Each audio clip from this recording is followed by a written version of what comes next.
There's a bounty on my body, Mr. Putin put it there.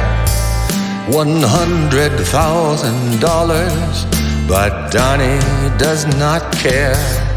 He's commander-in-chief, he obeys only Mr. Putin. He's a traitor and a thief, he approves of my execution.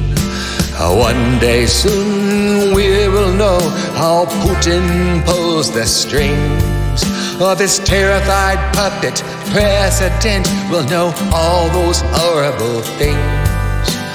When we know what Putin knows, we'll be shocked and horrified. But by then it may be way too late. America may have died.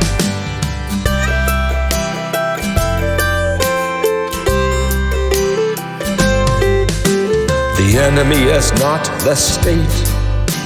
The enemy is not the press. The enemy